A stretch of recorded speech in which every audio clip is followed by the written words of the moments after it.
Well, the next section of the Christchurch Coastal Pathway is complete, but there's still a long way to go, with funding setbacks causing issues for the project.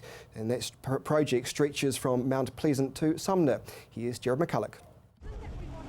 It's another step forward for this project in Christchurch, with the continued construction of the pathway around the city's southern beach area. The Christchurch Coastal Pathways Group has just opened the next stage of the project, with the section now connecting the Sumner Causeway with Scott Park.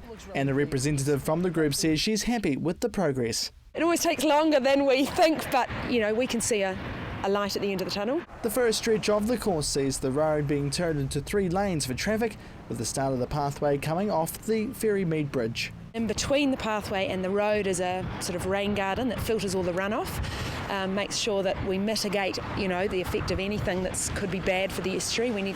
Environmental design is a big part of the pathway. The entire project has been split into 6 different sections, starting from Mount Pleasant around to Red Cliffs and finishing in Sumner.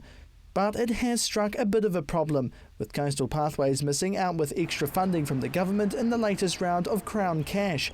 They've already received the backing from the Christchurch City Council, who extended $10 million towards the feasibility and costs of the project, with a number of donations from organisations and private sponsorships and a number of fundraising efforts. However, they still need a lot more cash to complete the pathway from start to finish. We have had a lot of political support, so we're hopeful that we will get government funding. We've got an amazing vision for an international standard pathway, and to achieve that we need about $25 million. So far, the base path from Ferrymead Bridge to the end of McCormick's Bay Causeway has been laid down.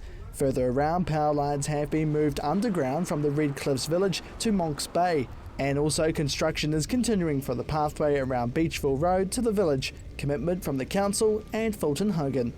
And just recently, plans have continued with a cycleway heading to Sumner that will link with the pathway, something Liz is excited to see. It's called the Rapanui Shag Rock cycleway, and it will finish at Ferrymead Bridge, and then cyclists will be able to go along on the coastal pathway, so that was great.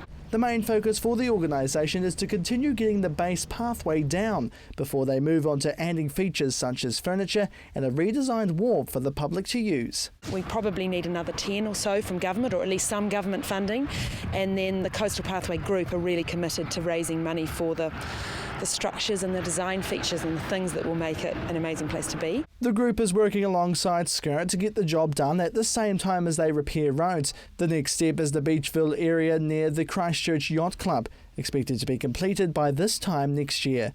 But she believes there's a positive mood from the locals. I think everyone out here is delighted to be driving on smooth surfaces, but even though this section of the pathway is only short, it's still being really well used. There's people on it every weekend. It's not understood yet when the project will be completed, but for now they'll be working hard to get the money together to finish an asset for the area. Jared McCulloch, CTV News.